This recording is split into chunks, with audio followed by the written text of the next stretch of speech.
Welcome guys, welcome to this daily PYQ research programme right. और अब जो है हम पीवाईक्यू के रिसर्च का थोड़ा थोड़ा पैटर्न अपना चेंज करेंगे। हमने ऑलरेडी 2021 तक के पीवाईक्यूज को एनालाइज किया हुआ है। यूट्यूब के चैनल पे आप जाकर के प्लेलिस्ट देख सकते हैं। अच्छी लगे तो आप जो है मामला जो भी आगे आपको करना हो सब्सक्राइब वगैरह जो भी आप कर सकते हैं। हालांकि मैं आपको कह रहा हूँ कि अभी जो है हम थोड़ा पैटर्न चेंज कर रहे हैं। हम अब सब्जेक्ट वाइज पीवाईक्यूज को डिस्कस करेंगे। पहले पॉलिटी के पीवाईक्यू इसी चैनल पे, फिर इकोनॉमी, फिर आपके एनवायरमेंट इकोलॉजी, जो कि आपके प्री के बिल्कुल लेटेस्ट उसके आने के बिल्कुल उसी टाइम पे हम एनवायरनमेंट के पीवाईक्यूज देखेंगे, ताकि वो चीज़ें आपके ध्यान में रहें। Polity is a conceptual subject. तो अभी शुरू करते हैं। 2020 का ये पीवाईक्यू है कि Rajya Sabha has equal powers with Lok Sabha इन।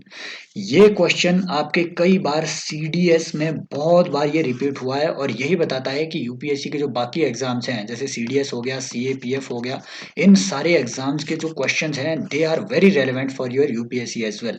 राज्यसभा के जो इक्वल पावर्स है लोकसभा के लिए, ऑप्शन ए कह रहा है कि matter of creating new all India services, no it is a special power of Rajya Sabha right. और आप मुझे बताएंगे कि कौन से आर्टिकल के तहत राज्यसभा को ये पावर मिली हुई है कि वो नई ऑल इंडिया सर्विसेज क्रिएट कर सकते हैं, यह आपको कमेंट में बताना होगा।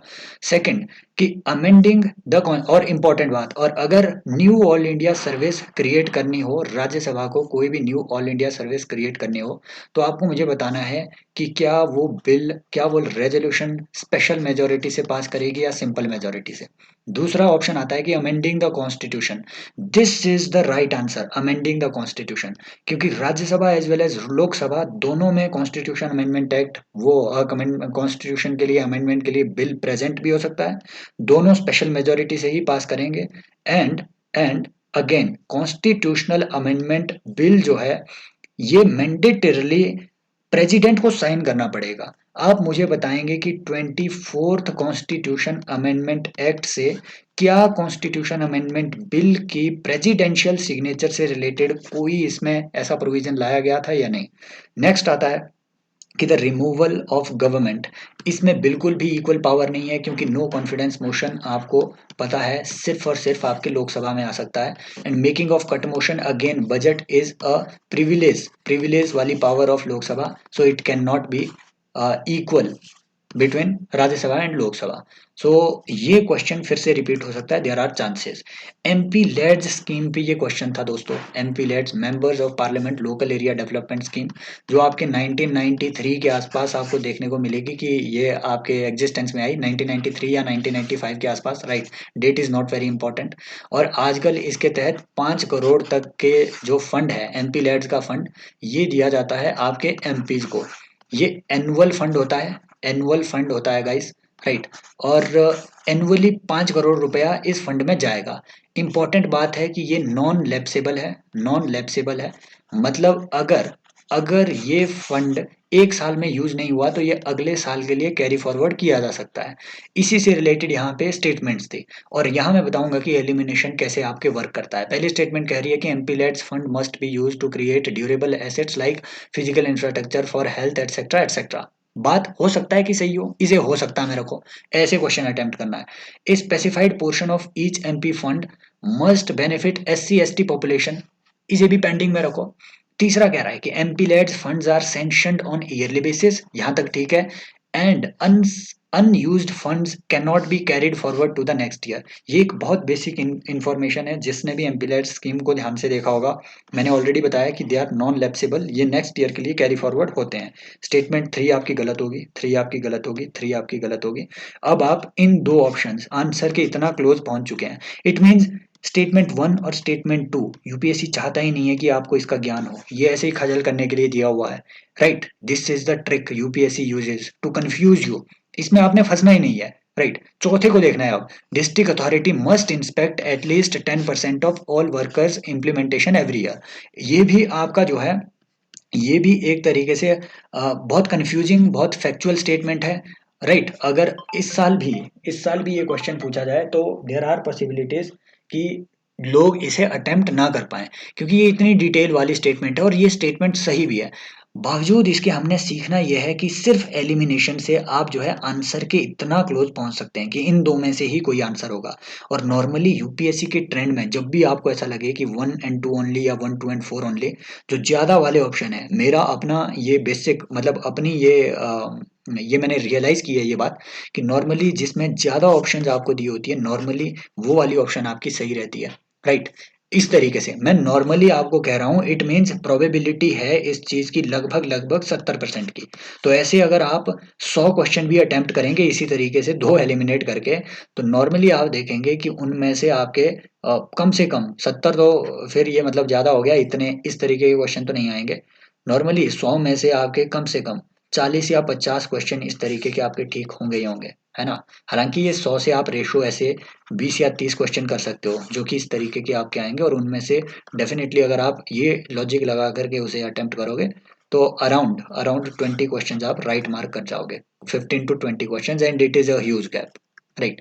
नेक्स्ट, मैंने ऑलरेडी आपको बताया हुआ है एमपी लेट स्कीम पे कि ये एक तरीके से सेंट्रल सेक्टर स्कीम है, राइट। सेंटर का ही पूरा पैसा इसमें आता है। दिसंबर 1993 में ये आपकी लॉन्च हुई थी, जो मैंने आपको सही बताया था पहले, राइट। 5 करोड़ एनुअली इसमें रिलीज किया जाता है, और member of parliament just recommends it, recommend करके ये जाती है डिस्ट्रिक्ट अथॉरिटी, जो कि आपका नॉर्मली डिस्ट्रिक्ट कलेक्टर होता है, वो सैंक्शन करता है फंड को, और साथ में इम्प्लीमेंटिंग एजेंसी को भी वही चूज करेगा कि कौन इस फंड को इम्प्लीमेंट करेगा, उस एसेट को कौन क्रिएट करेगा। फिर रिस्पॉन्सिबल फॉर इम्प्लीमेंटेशन भी यही है, ये चेक भी करेगा, इस बात को देखेगा भी कि क्या ये आपके एमपी लेट्स फंड के द्वारा जो एसेट क्रिएट किए जा रहे हैं सही क्रिएट हो रहे हैं या नहीं, राइट। ये आपने जो है it is a public office, मतलब it falls under public office वाली स्कीम, राइट। तो आरटीआई आप इसमें लगा सकते हो। एडिशनल इंफॉर्मेशन अगले आपके क्वेश्चंस के लिए, अगले सालों के लिए ये होगी कि एमपी लेट्स के जो फंड है it must be used to create durable assets, ये बात सही है।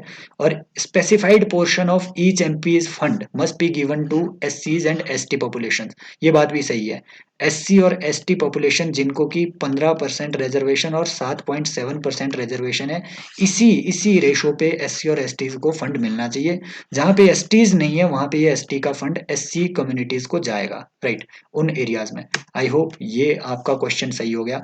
नेक्स्ट आते हैं कि which one of the following categories of fundamental rights incorporated against untouchability, ये मैं डिस्कस ही नहीं करूंगा क्योंकि आपको मालूम है। आप बताएंगे कि अनटचेबिलिटी का प्रोविजन आर्टिकल 17 में है या 18 में है, बताओ फिर। अगर आर्टिकल 18 में आपने लिख दिया तो आप मुझे फिर बताएंगे कि जो आपके फिर प्रोहिबिशन ऑफ टाइटल्स है वो कौन से आर्टिकल में है, समझ गए। अगर आपने आर्टिकल 18 कमेंट में लिख दिया तो डेफिनेटली ये आपकी राइट टू इक्वलिटी का पार्ट है, बाकी चीजों में आपने बहना ही नहीं है। चौथा क्वेश्चन आता है कि in India separation of judiciary from executive is enjoined by, इसी तरीके के वो क्वेश्चन पूछते हैं। एक बार उन्होंने पूछ लिया कि what the philosophy of welfarism is enshrined in which of the following, एक बार उन्होंने बोल दिया कि concentration of wealth would violate which of the following, that was article, right, that was article 39, right, जो कि वायलेट होना था, इट वाज नॉट आर्टिकल 14, समझ गए। Similarly separation of judiciary from executive, it is included in DPSP, and this is specifically, अगर आप देखेंगे तो आर्टिकल 50 उठा करके देख लेना, आपको वहां पे डीपीएसपी में ये चीजें आपको देखते हुए मिलने में आ जाएगी। 7 शेड्यूल दोस्तों ये डील करता है आपके लिस्टों से, 3 लिस्टें इसमें प्रोवाइड की गई है, स्टेट लिस्ट, सेंट्रल लिस्ट और आपकी यूनियन लिस्ट, राइट। और जो आपका प्रियम्बल ऑफ द कॉन्स्टिट्यूशन है, इसमें भी सेपरेशन ऑफ जुडिशरी की कोई बात नहीं बताई गई है। आपको मुझे कमेंट सेक्शन में बताना है कि is preamble A part of the constitution और नॉट, ये आप मुझे कमेंट में बताएंगे एक्टिव लर्निंग के लिए। नेक्स्ट की अलोंग विद द बजट, ये वाली जो स्टेटमेंट्स है, the macro economic framework statement, ये स्टेटमेंट फाइनेंस मिनिस्टर के द्वारा ले डाउन की जाती है हाउस में। आपको ये बताना है इन ऑप्शंस में से कि अकॉर्डिंग टू विच प्रोविजंस ये चीज मैंडेट की गई है कि आपको macro economic framework statement lay down करनी है हाउस में। So answer is your FRBM act, FRBM act, physical responsibility and budget management act. आपके लिए बहुत ज्यादा ये न्यूज में था एफआरबीएम एक्ट, और बहुत इंपॉर्टेंट इसलिए हो सकता है क्योंकि रिसेंटली सरकार ने बहुत बार ऐसी बात कही कि हम जो है एस्केप क्लॉज को इन्वोक करने वाले हैं पेंडेमिक के दौर पे। हुआ क्या कि 2003 से पहले क्या था कि हमारी गवर्नमेंट्स में फिस्कल इनडिसिप्लिन बहुत था, फिस्कल इनडिसिप्लिन बहुत था। जो भी काम करना होता था ये लोन वोन लिया करती थी और चुकाने के ये लायक नहीं रहते थे। ये इनफैक्ट आरबीआई से डायरेक्ट बोरोइंग भी किया करती थी। लेकिन फिर से आपसे क्वेश्चन आ सकता है कि कौन से एक्ट के तहत अब जो है आरबीआई प्राइमरी मार्केट में, नॉर्मल सर्कमस्टांसेस में प्राइमरी मार्केट में गवर्नमेंट के बॉन्ड्स नहीं खरीद सकता है। वो रिस्ट्रिक्शन भी इसी एक्ट के तहत लगी थी। प्राइमरी मार्केट माने डायरेक्ट गवर्नमेंट से वो खरीद नहीं सकता है बॉन्ड। सेकेंडरी मार्केट से RBI can purchase the bonds. ये बात आपने याद रखनी है। एफआरबीएम एक्ट फिर लाया गया ऐसे ही फिस्कल डिसिप्लिन को लाने के लिए, जिसमें कुछ टारगेट सेट किए गए कि सेंटर ने लगभग इतना अपना फिस्कल डेफिसिट रखना है, स्टेट्स ने लगभग इतना रखना है एफआरबीएम एक्ट के तहत। और स्टेट की लिमिट डिसाइड करेगी आपकी सेंट्रल गवर्नमेंट। क्योंकि आपको मालूम है कि कॉन्स्टिट्यूशन में एक प्रोविजन है कि अगर स्टेट गवर्नमेंट ने कोई भी लोन सेंट्रल गवर्नमेंट के लिए मतलब पेंडिंग रखा हुआ है, राइट, उनके कुछ ड्यूज है जो कि स्टेट गवर्नमेंट को सेंट्रल गवर्नमेंट को अभी पे करने हैं, उस केस में स्टेट गवर्नमेंट को अगर लोन लेना है तो वो सेंट्रल गवर्नमेंट की परमिशन से लेना होगा। इसीलिए most of the state governments ने क्योंकि सेंटर से लोन लेके रखे हुए हैं, now central government is in a power to prescribe कि आपको कितनी हाईएस्ट लिमिट रखनी है, 4 या 5% जो भी आपने हाईएस्ट लिमिट रखनी है, उससे ज़्यादा जो है आप लोन नहीं ले सकते। ये भी सेंट्रल गवर्नमेंट प्रेस्क्राइब कर सकती है। एफआरबीएम एक्ट के जो फीचर हैं वो ये है कि ये कहता है कि जो बजट के साथ साथ आपके फाइनेंस मिनिस्टर है वो इन स्टेटमेंट्स को, macro economic framework statement, medium term fiscal policy statement and fiscal policy strategy statement, इन तीनों स्टेटमेंट्स को भी आप जो है हाउस में ले डाउन करोगे, लोकसभा में आप ले डाउन करोगे। 2016 में याद रखना है एन के सिंह कमेटी, जिसके अंडर आपका 15th फाइनेंस कमीशन भी बना, उनके उनके अंडर एक कमेटी कॉन्स्टिट्यूट की गई थी, उसे हम कहते हैं एफआरबीएम रिव्यू कमेटी। इन्होंने कुछ चीजें सजेस्ट की थी एफआरबीएम में अमेंड करने के लिए, राइट।